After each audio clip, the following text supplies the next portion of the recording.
Patrick Mahomes stepped to the podium at Chiefs training facility for the first time in 3 weeks, and everyone wanted to know, after he had missed 2 games with the dislocated right kneecap, how he was feeling. Mahomes talked about this and the team's trip to Mexico City to meet the San Diego Chargers of Los Angeles. Yeah, we know it's the LA Chargers, but we like it better this way. Oh, and he talked about being compared to Steph Curry. Later, our college football crew checks in. You'll hear about Mizzou from Souichi Tereda, Kansas State from Kellis Robinett, and KU from Jesse Newell as the teams they cover prepare for games on Saturday. All of this on SportsBeat KC, the Kansas City Star's daily sports podcast presented by Big O Tires. It's Friday, yay, November 15th. Here's Patrick Mahomes. Well, the question is, how are you doing? You've had the chance to test it out in the full game. You feeling good coming off that? Yeah, I think I feel really good, honestly. And I mean, just going out there and being able to play the game, do the things that I've kind of grown accustomed to doing, of scrambling and doing all that different type of stuff, and coming out healthy was definitely a positive sign, and I'm glad that I can kind of keep moving forward with that. Was there any moment or any play on Sunday where finally you just maybe crossed the threshold where you're like, okay, I'm okay? I don't think so. I mean, I think the moment I got on that field and you kind of get your mind off of it and you're just able to focus on what you need to focus on in order to have success as a team, I think that was kind of the moment for me. I mean, I think pregame and throughout the week you're trying to push it and trying to see what you can do and what you can't do. And I think when I got on that field, I realized that I was good to go and that everything that I had done with the trainers and doctors had prepared me for the game. So when was the last time you felt this good physically? Last week, going into the Jacksonville game maybe? Yeah, I would probably say going into the Jacksonville game, just being able to not have to worry about the ankle or not have to worry about the knee, and just being able to go out there and play football the way that I've played it my whole career so far. You mentioned that once the game started, was it really out of your mind once the game started? I mean, even when you got a scramble opportunity, you never thought twice about it? No, I think you can't really think about those things. I mean, whenever you're playing this sport, you have to be focused on what you need to be focused on in order to have success. I mean, the little things that if you're not thinking about them and if you're not focused on them, that those will come back to hurt you in the end. And so for me, I just had a complete focus on the football play and whatever I need to do in order to have success. Patrick, I know Alex Smith means a lot to you, and we're looking right now at the anniversary of that terrible injury. I just wonder if you could reflect on what you thought about when you saw the injury and what kind of contact maybe you've had with Alex since then. Yeah, I mean, I talked to Alex off and on, and I mean, he's obviously an amazing guy and someone that helped me out a ton while I was here. And so, I mean, obviously I was very hurt, and I mean about the injury and about him, because I know what type of guy he is and how much work he puts in to this profession and how much he kind of puts into his and gives back to his family and the community. So I know that he's still grinding, he's still doing whatever he can in order to get back on the field, and I know that he's the type of person that has that mindset that he'll be back better than ever. Do you stay in touch with him fairly regularly, or is it just now and again? Or? Yeah, I think just every now and again, probably once every 2 or 3 months, and just kind of staying in touch with him. I mean, he's someone that, I mean, he taught me a lot in the 1 year that I got to be with him, and it helped me a ton as being a professional and being a person. I'm sure during your recovery you spent hours and hours here. In those rare times you were in the outside world, were people come up giving you advice about what to do or home remedies or anything to help you? I mean, did they... Yeah, I think it came more from my family more than anything. I mean, they just trying to check on me as much as possible. But I knew if I trusted in what the trainers told me and the doctors told me, that they were going to steer me in the right direction. Obviously, still listening to the family and everyone like that. But just trying to prepare myself and focus on whatever I can do to get back out there. Patrick, how excited are you to play in Mexico and then just the challenge of playing at altitude for you? Yeah, I mean, I'm obviously very excited to play in Mexico. I mean, the stadium, the history, the people, the fan base that is down there. I mean, it's going to be an amazing atmosphere. And to me, the altitude thing is something that, I mean, it's just kind of part of it. I mean, I feel like I'm going to trust in what the Rick and Coach Reed and their plan and the process. But, I mean, I've never been affected. Knock on wood, never been affected like in Denver or anything like that. I know it's supposed to be twice as high or whatever, but I'm gonna go out there and just play the game and focus on what I can in order to have success. Do you think you can still throw little things? You guys can do little things right. This last game, it seemed like there's a couple little things is what all added up to Tennessee to be able to come back. You guys talk as a group about how important those little things are and how to just to shore up like a drop here or a missed block here, and just the little things can really cost you. Yeah, I mean, the separation in the NFL is tiny. I mean, from whoever y'all say the best team is to the worst team. I mean, everybody can beat anybody on every single day, and we know that as a team. I mean, you play with these guys no matter what team they're on, and we knew that going to that game that they were going to be a team that had a lot of talent and they were going to fight. I mean, they were in the same situation that we're kind of in now, where they needed to win the game. And so for us, I mean, as an offense, as a defense, and as a special team, we didn't execute at a high enough level. We all had chances to win that game, and we understand that now we're kind of at that point where we're in a battle now, and so we're going to go out there every single day and make sure that we can execute at a higher level, because we haven't been this whole season, and playing the way that we know how to play. And so, I mean, we talk about that as a team, but I think that's just the mindset that Coach Reed's kind of instilled in us, and the mindset that we're going to have moving forward. A lot of the conversation around you, Patrick, comes from this idea of you doing things that are just abnormal to the normal football player, especially at the quarterback position. How much pride do you take in executing the jump pass that you may have worked on all offseason to get the results you wanted, and to sort of have the conversation be around the idea that you do things abnormally, more sort of acrobatic like an NBA player would, versus sort of the natural, traditional NFL quarterback? Yeah, I think I try to work on both of them. I think that's the biggest thing. As I try to put myself in situations throughout the whole offseason that I would be in during the game. And I think that goes back to my trainer with Bobby Stroop, and he's known me my whole life, so he understands how to put me in these positions and strengthen them.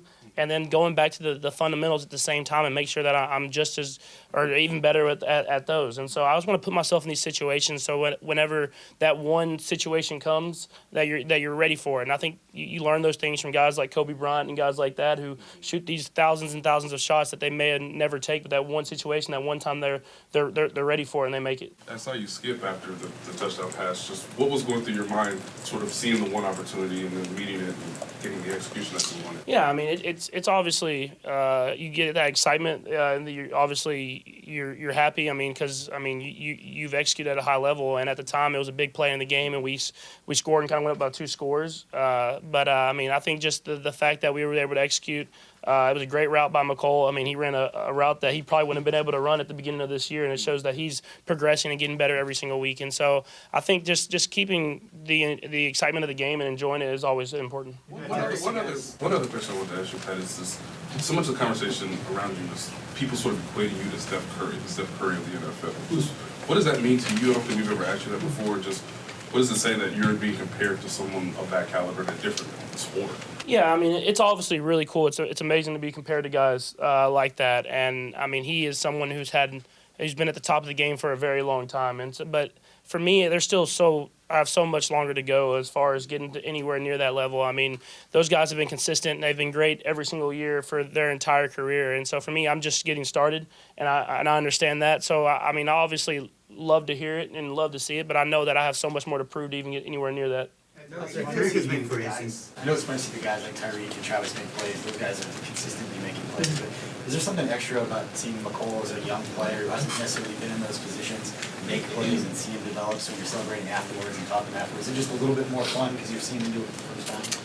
I mean, I think it's always fun, no matter who it is. I mean, that's the great thing about this team is, as a unit, we don't care who is the guy that's making the big play. We just want to go out there and have success together, and that's why you see the enjoyment from each person. You see guys like Tyreek chasing Damian down when he's scoring a touchdown to celebrate with him, and I mean everything. I mean that's part of it, and you have to enjoy this game every single week because I mean it is a grind, but I mean it's a lot of fun when you get to do it together as a team. Tyreek has been a great difference in your football preparation because the Mexico City game, the altitude, for example, that everybody says that the ball can fly a little longer in Mexico, or some little details like that.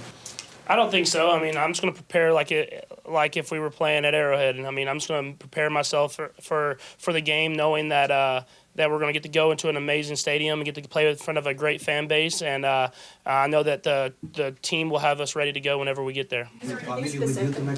They're not getting to come, so no, they're definitely going to be watching, and they're excited for me to get to go play. Anything specific that Rick and the training staff though have told you about preparing to play down there? Yeah, I mean, obviously you're going to try to stay hydrated. You're going to try to make sure you get the right amount of rest. But I think that's stuff that you have to do as seasons go on every single year. I mean, as the season goes on and you get to the end of the season, I mean, you have to make sure that your body is in the best condition because it's a long season, and we're excited to get to go to a place like that and get to play. Do you think you can still go 100 yards in Mexico? Yeah, I don't know. I don't know if I'll have to test it. Maybe if we're on the 1 yard line, but I'll probably just kind of stick to just throwing it not too far, like I did to Tyreek this last week. We got time for a couple more guys. Pete and then Sam here. Tyreek has been graded really high since his return. You watch a lot of ball even on your off days. Would you regard him as the game's best receiver right now? Yeah, I mean, I think kind of when people rank people and do all that type of stuff, it's more towards the media type stuff. We just try to go out there and be the best players we can be. But for me, I mean, I know he's someone that I would not want anyone else for. I mean, he's able to have that explosiveness. He's able to have that speed, but he's able to run routes. He's able to high point stuff and really do stuff that I've never seen anyone else be able to do. And I think that's just a testament to his work ethic, a testament to the way he prepares his body and prepares himself mentally in order to go out there and have success on every single week. Have you been in Mexico before? I have not been to Mexico before, other than like a cruise when I stopped through maybe for a day. But, I mean, for me, I'm excited to get to go. And like I said, the stadium's going to be amazing, and I'm excited to be there. That's one, Sam. Patrick, what's your rehab and work that you're putting in now like after you made it through the game? What do you anticipate it is to the rest of the season? Yeah, I mean, I think as I went through rehab, I understood that even if I'm not necessarily hurt, that I still need to take care of my body at that same level. And so for me, I think as I just mature as a person, I realize that I need to be taking care of my body each and every day. And so I'll still have the same schedule as far as what I need to do to prepare myself for the week of the football game, but I'll just add in the extra time that I have and maybe an extra hour here or there to go make sure I'm in that training room getting myself right. Okay, thanks, guys. Thank you. Thank you. So that was Chiefs quarterback Patrick Mahomes. When we return, Souichi Tereda kicks off our college football coverage, followed by Kellis, Robinett, and Jesse Newell. Big O Tires is rolling out Black Friday deals now to December 8th. Get limited-time Black Friday savings on oil changes, brakes, car batteries, and more. You'll also save big on tires. How big? Buy 3 select tires, get 1 free with paid installation, including brands like Nitto and Cooper. Get 4 tires, but pay for only 3. Right now at Big O Tires during Black Friday deals only through December 8th. Interest-free financing available too. For your nearest participating location, go to bigotires.com. Hey, it's Blair. Hey, we have a special subscription offer for SportsBeat KC listeners, unlimited digital access to the Kansas City Star's award-winning sports coverage. Sign up now for 1 year of Sports Pass for access to all the sports news, features, and columns we have to offer. And it's only $30. That's a 40% savings off our regular rate. For your convenience, your subscription will automatically renew after the initial term at $50 unless you tell us to cancel. A lot of subscription services won't tell you that. They'll just sneak it on there. We just told you. Your subscription helps support the sports coverage of kansascity.com and the Kansas City Star. Please visit kansascity.com/SportsBeatKC offer to get this special offer. And as always, thanks for listening. Souichi Tereda joins us. Souichi covers the Tigers and will cover Saturday's Florida at Missouri game. Tigers looking to break a 3-game losing streak. All those games on the road. The Tigers are finally back home for the first time since that 5-game homestand that ended, it seemed like an eternity ago. Look, Missouri is, the season's kind of taken a terrible turn for Mizzou, but they did get some good news this week, didn't they, Souichi, with the health report of quarterback Kelly Bryant. What are the Tigers? What are you hearing about Kelly Bryant, and how do you think it's going to shake out at quarterback for Mizzou this weekend? Yeah, at this point, I think if Kelly Bryant doesn't go, then something went terribly wrong. I mean, he took all of the snaps at practice on Tuesday. Barry said earlier today during an SEC conference call that he's ready to go, getting closer to 100%. Like, if Bryant doesn't go, then I think Tigers fans should be worried because I think there would be an unexpected setback. But as of now, he should be good to go. You can expect him to go on Saturday, tomorrow. Yep. Yeah, seemed like there were some mixed messages last week when it came to Kelly Bryant. I just thought one day he seemed good to go, and then the next day not so much, and we waited till game time to see who was going to be on the field at Georgia, and it turned out to be Taylor Powell, and who didn't, along with the rest of the offense, didn't have a good game. But I think the quote from Barry Odom was 100% or close to 100% with the hamstring injury for Kelly Bryant. Yes, and he said that earlier Wednesday. So okay, in that sense, Brian should be good to go. And like you mentioned, there was a little bit of a weird mix-up last week. On Tuesday, it sounded like Brian wasn't ready to go. Then on last Wednesday, Odom was like, yeah, he's on track to play. And then by Thursday, during the Tigers radio show, Odom said it'll be a game time decision. And as we found out as media after the game actually on Georgia, Taylor Powell's actually told he was going to start on Wednesday. And so it was a lot of – the timeline was kind of messy in terms of where Brian stood. It did seem like he was a traditional game time decision. He went through warm-ups. He even padded up, went through his full warm-up. But it was a little bit kind of mixed messages there. So that was a little bit confusing for everyone involved. Right, so the Tigers get shut out at Georgia. The offense doesn't play well at all, except at the end when Powell went to the bench and Connor Bazelak, I hope I'm pronouncing that right, yes. Came in. It was only the second time he's played this season, but he put together a good drive. It didn't end in a touchdown, but at the end of the game, that was maybe the most encouraging play offensively for Mizzou in that game. Tell us about Connor Bazelak and what his red shirt situation would be, having already played 2 games. Yeah, so new NCAA rules within the last few years have the new rule is that you're allowed to play up to 4 games before burning that red shirt. So 3 games left in the regular season. Obviously, for some reason, we still don't know anything about the NCAA appeal. But if Connor Bazelak plays the rest of the way, then he burns that red shirt. But if he just plays in 2 more games, he'll keep it. But he looked really good against Georgia, and I think that was a little bit surprising. I mean, I remember late in the game when I was writing up my gamer and I was thinking, wow, Missouri's best drive was 7. It was I still remember because I was staring at it for so long. It was 7 plays for 30 yards. That was their best drive. It went for a little bit over 2 minutes and it ended in an interception. That's how bad the offense was doing. And then you get this true freshman who was playing high school ball last year. He comes in and he strings something like a 17-play drive. They get right up to like the Georgia 4-yard line, right? They weren't able to score a touchdown. They probably should have. I believe Bazelak hit Jonathan Nance in the hands, and 4th down, the wide receiver couldn't quite come down with the ball. But, yeah, I mean, it was really encouraging. I think it was a little surprising seeing a true freshman do that. And Barry made a good point. Like, this kid, he's 18, 19 years old. Like, he was sitting all game in the cold. It wasn't very warm in Georgia. And he comes in and strings together a couple or at least one good drive. So that was definitely surprising. Barry Odom mentioned on Tuesday that should Brian, if he has a setback and they have to roll with the backups tomorrow, then that means that Bazelak and Taylor Powell will probably get snaps. So apparently the true freshman impressed enough to probably earn some meaningful snaps the rest of the way this season, obviously with the if of Kelly Bryant. Right. All right. So something to keep an eye on in Saturday's football game. Missouri Tigers men's basketball doesn't play again until Monday, but had a really nice effort, I thought, on Tuesday night this week against Xavier at Xavier. They were down 15 at one point in the first half. They cut that to 7 at halftime and actually took the lead in the second half before falling in overtime. What did you make of Mizzou hoops at Xavier? Yeah, I wasn't at the game just because it was at Cincinnati and travel was difficult. But like you mentioned, I was really impressed with that comeback. I mean, when you're down 22-7 or whatever it was with 4 minutes left to play in the first half, like, you're pretty much left out to dead, but they were able to claw their way back. The shooting started to heat up. Drew Smith, I mean, that redshirt junior. Fun fact, he actually went to Evansville, and Evansville obviously defeated Kentucky on Tuesday night. That's right. Just a little fun fact, but Drew Smith looked great. 22 points, 10 rebounds.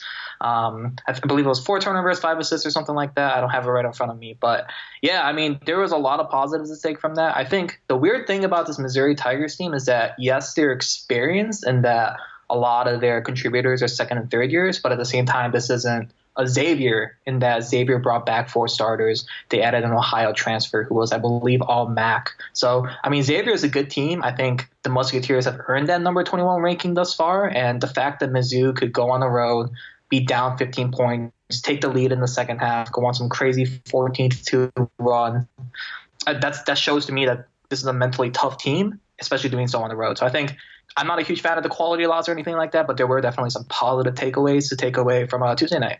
All right. Very good, Souichi. Good catching up, and we will talk to you again next week. Yep, sounds good, Blair.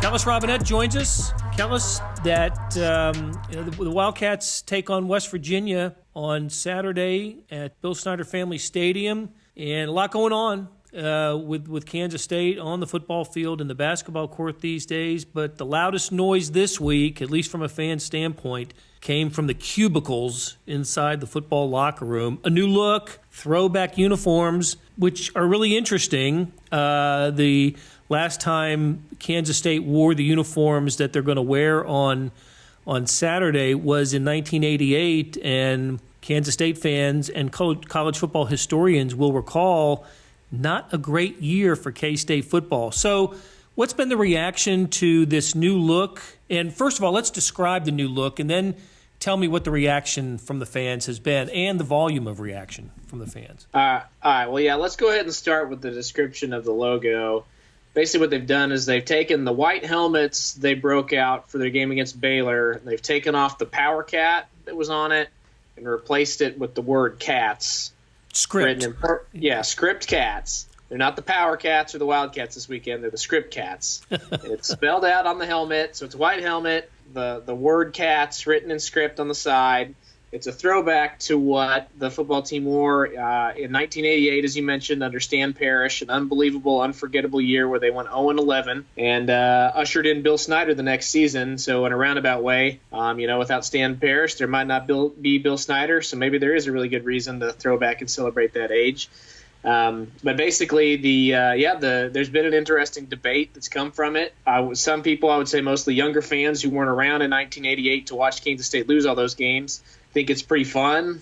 They've been waiting for an alternate look, alternate helmets, and they're finally getting it with the cats on the side of the helmet. But then there's some older people who witnessed what happened in 1988 and don't want to go back and relive those days, and certainly don't want to honor them with a throwback logo to one of their very worst years. So there's been an interesting back and forth there. The people who don't like it have been pretty vocal about it. I've been a little bit surprised because it's not like it's taking over the Power Cat and they're not changing this logo. It's just a one-time alternate deal. But then on the other end of the spectrum, the people who do like it really do seem to like it because Kansas State can't seem to keep this new merchandise on the shelf. Gene Taylor told me that the day they went on sale on Monday, they allowed fans to start purchasing items at 3 p.m. that day. And by midnight, they'd racked up $50,000 in sales. So I don't know if I've ever seen anything, hit every end of the spectrum opinion-wise. You got some people who really don't like it, some people who are over the moon about it, and then some people just don't care and are saying, why are we even talking about uniforms?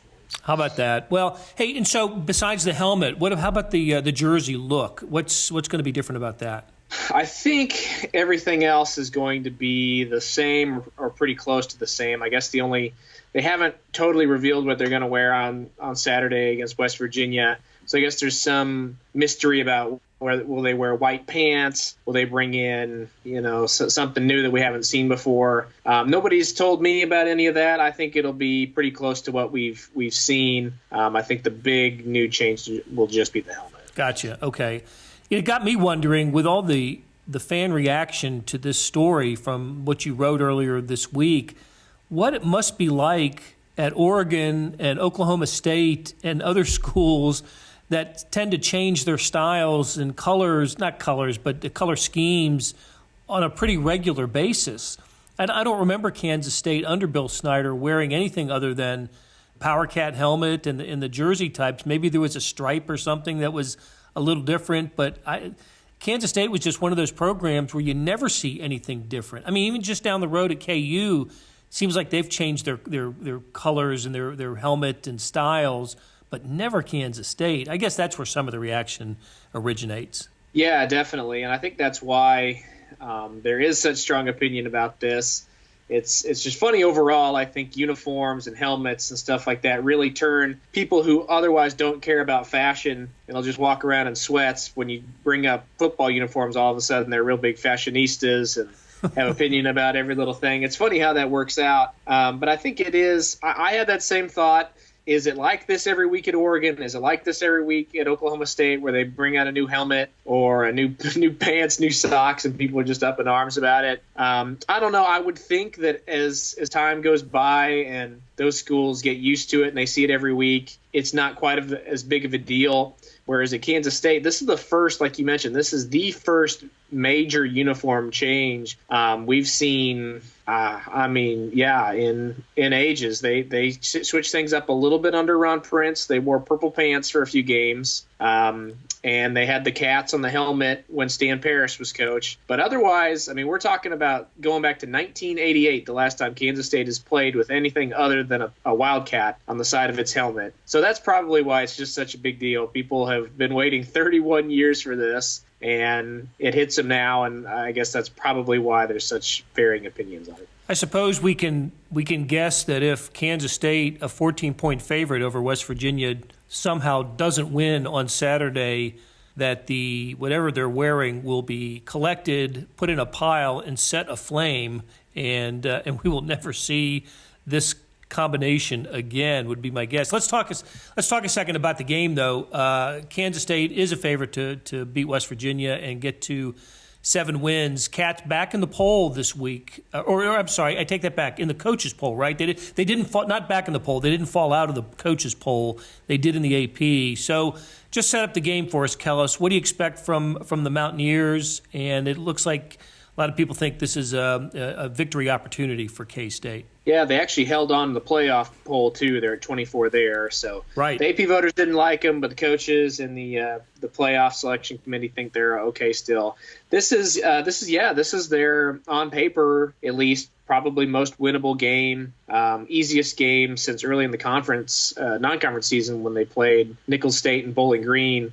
They're 2 touchdown favorites. They haven't been that big. They haven't been a double-digit favorite since they started conference play. Even against Kansas on the road, they were only a touchdown favorite. So you would think this would be an opportunity for Kansas State to, finally after the grind they've been on the last couple of weeks, to take a little bit more, laid-back approach into a game and still win. You wouldn't think it would be quite as pressure-packed as games like at Texas and home against Oklahoma. Definitely still a challenge. West Virginia 2 weeks ago went on the road against Baylor and played them down to the final possession. So they're not a pushover by any means, but at the same time, they've lost 5 games in a row. Austin Kendall is their quarterback who transferred in from Oklahoma. He's been pretty turnover prone. I'm not really sure what to tell you that West Virginia does all that well. They're definitely in a rebuilding project under first-year coach Neil Brown. And, yeah, this is a game Kansas State should win, and they really need to take advantage with as hard as their schedule has been and the 2 games they have remaining after this. It would be a very nice deal if they could win and cover the spread. Very good. All right, Kellis, thanks for spending some time with us, and we will talk to you again next week.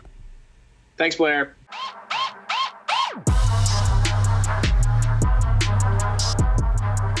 Jesse Newell covers Kansas, and he's here with us. Jesse, Les Miles he's not going home, but he's going back to the place where he became a head football coach at Oklahoma State this weekend.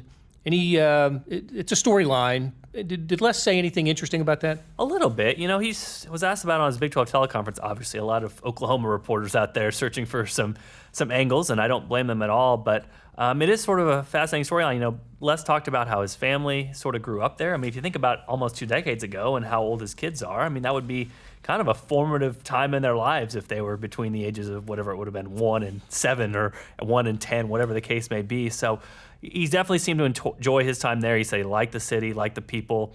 He said he hasn't been to a game at Boone Pickens Stadium since he was the coach there, so that will be interesting. And he said nobody will enjoy this more than he will walking into that stadium. And he was asked about the reception he might receive, and said he'll enjoy it no matter what, and whatever the fans do. But this seems like a time when there'd be no reason for fans to be upset with Les Miles. I mean, he was there 4 years, helped turn the program around, beat Oklahoma twice, and then went on to LSU in a very successful career there. So it's almost, after a decade and a half, I don't see any reason why Cowboy fans would be upset with Les Miles or any reason to give him a bad reception. So that'll be a pretty cool moment, I think, for him. And to see, I know there was some discussion on the Big 12 teleconference about how him beating Oklahoma was part of the reason that Boone Pickens opened up the wallet to help rebuild Boone Pickens Stadium and get all those fancy luxury boxes and make the stadium what it is. And it is one of the best stadiums in the Big 12. So in a small way, Les sort of helped build that program to what it's become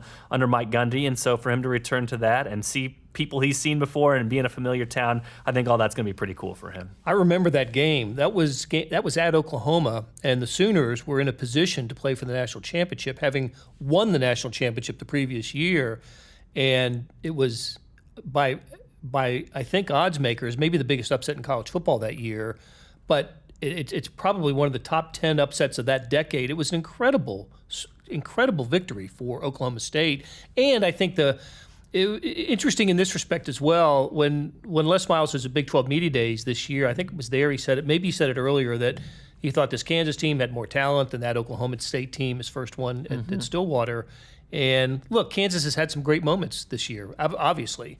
Maybe this is an opportunity for Kansas to prove Les right. Maybe this Kansas team can match some of that talent from that first Oklahoma State team. And if you go back, that Oklahoma State team went 4-7, I believe. That's right. And so the old 11-game schedule. Yeah, and KU right now is 3-6. So you could make a legitimate argument if KU won one of these games. I mean, I know 4-7 versus 4-8, but to be able to go on the road and beat Boston College, even the close losses, especially when you're looking at Texas. Would have been the one that you would have said, yeah. Absolutely. That would have been kind of the equivalent of that. And obviously, KU missed an opportunity against K-State 2 weeks ago because that would have been the same sort of Oklahoma game what opens everyone's eyes and says, hey, this program is here for real, and KU obviously played its worst game of the season in that one. But a lot of eye rolling with that comment when it first came out. A lot of people saying, oh, Les, he has to say something. But it is interesting when you are asked that question. He's going to be asked it so much because that's natural. He took over an Oklahoma State team that was rebuilding. He's taken over a Kansas team that's rebuilding. It seemed like he thought in his mind about something that he could say and kind of a go-to, and that was his go-to. And like I said, a lot of people took that and thought he's crazy, and that's not really right. But you look at the results of the season, he's not far off. I mean, this Kansas team has shown a lot of positive signs. They have a lot of skill position players that have allowed them to hang close in games and win a few games. So I don't think, looking back at that comment, that he's going to regret that one at all. I know some KU coaches in the past have regretted comments they've said at media days, but I do not think that this one is going to be one that Les Miles looks back and people are saying, hey, he was absolutely wrong. He was actually sort of right with this one. You took the words out of my mouth because I automatically reverted to Charlie Weiss. Pile of crap. Yep. Have you seen this pile of crap? That's still, I'll never forget that. And just thought, how wrong. Just how, on so many levels, what a terrible thing to say. Now, maybe what Les said opened eyes and it filled notebooks and it was really interesting, but it was a positive vibe for his program and his team and not an inappropriate thing to say. Yeah, and what you worry about with those is your players that you coach in that first year at Oklahoma State, but again, it was 2 decades ago, and those guys would probably agree too, just like, hey, they were rebuilding just like Kansas was. And even if we're thinking about this logically, Blair, it's like anything else. I mean, like if you're tracking college basketball stats from year to year, like everybody I see on Twitter that yells at me, they say, free throw shooting, nobody practices free throw shooting. Well, free throw shooting is better than it's ever been in college basketball history, because guess what?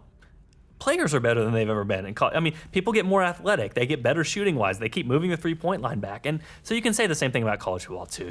This level of game is better than it was 2 decades ago because the athletes are better, the players are better, and that's just sort of a blanket statement. But if you're Les Miles trying to make a point, I mean, that's something else you could say to those old players. You know what? That's kind of just a basic thing, is that players of today are better than players of the past, and that's kind of how we move in human progression. People are breaking barriers in the marathon nowadays that they weren't breaking before. So that's sort of what happens when it comes to athletics. And it seems like for this Kansas team, like I said, this is not out of the ballpark. His comment there was not completely off base. It looks like this Kansas team definitely did have some talent and definitely could hang around with some Big 12 opponents. You're right. There was a sub 2-hour marathon run recently. That's what I'm saying. It wasn't official, but I was aghast at that idea. A sub 2-hour marathon. Yeah. Well, and just like, however many years ago, Jim Ryan, another Kansas guy, you gasp at a 4-minute mile, and then it happens, and then everybody just keeps pushing and pushing and pushing. So, for Kansas, they're not as good as a lot of their other Big 12 teams in 2019, but maybe they'd have been a great team in 2001. Who knows? But they're not out of a bowl. They're still not bowl ineligible yet, and that's out there for them. It is. It's unrealistic. I mean, let's be honest. Like a lot of things, if you're looking at pie in the sky, Kansas, they're 3-6. They need 3 wins to get to bowl eligibility, and their last 3 games are at Oklahoma State, number 25 team in the nation, 17-point underdog. At Iowa State, probably even more of an underdog in that game, just because Iowa State has kind of had some unlucky breaks go against them. Home against Baylor, probably won't be undefeated by then since they've got Oklahoma and Texas in between, but a team that has played very well. And honestly, probably the most winnable game of those three is probably Baylor at home. But for Kansas, listen, if you're a team and a program like KU and you aspire to get these seniors out on the right path, that's what you talk about. You talk about bowl eligibility. And for Kansas, I think I saw that they have the second longest drought in Power 5 football when it comes to lack of a bowl streak. The last one that they had was back in 2008 in the Insight Bowl. I remember covering that down in Tempe on New Year's Eve. But beat the fighting Glenn Masons, didn't it was not the Glenn Masons. It was, I'm going to blank he on his moved name. on from then, huh? Yeah, it was Minnesota. But what was that guy's name? Tim Graham? I'll look it up. I'm going to look it up while you're asking me a question. It's something like that, though. It's Tim something. But anyway, if you have this long bowl streak, that's something to aspire to. And I know, like, the miles to go cameras in the locker room at Texas caught Dalen Charlotte going, trying to motivate his teammates, saying, I want to go to a bowl game. I'm a senior. And so for Kansas, that's kind of what you cling to. And to be honest with you, in mid-November, most years, it's not something that they had a possibility for. So for Kansas to be able to at least point to that and say that they still have a chance at this point in the season, like I said, it's not huge, gigantic leaps for this Kansas football program, but it's something. This team still has a possibility at a bowl game, and maybe that provides a little bit of extra motivation when it comes to this Oklahoma State game this weekend. All right, Jesse, good stuff. Thanks for dropping by. Next podcast, I'm going to start with who the Minnesota coach is. So you be ready for that. 2008. Okay.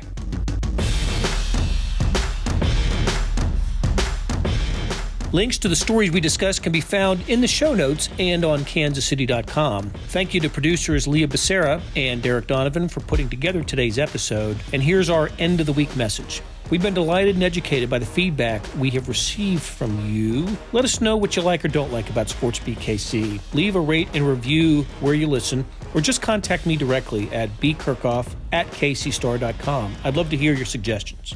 That'll do it for another week of SportsBeat KC, presented by Big O Tires, where we talk sports in Kansas City every day.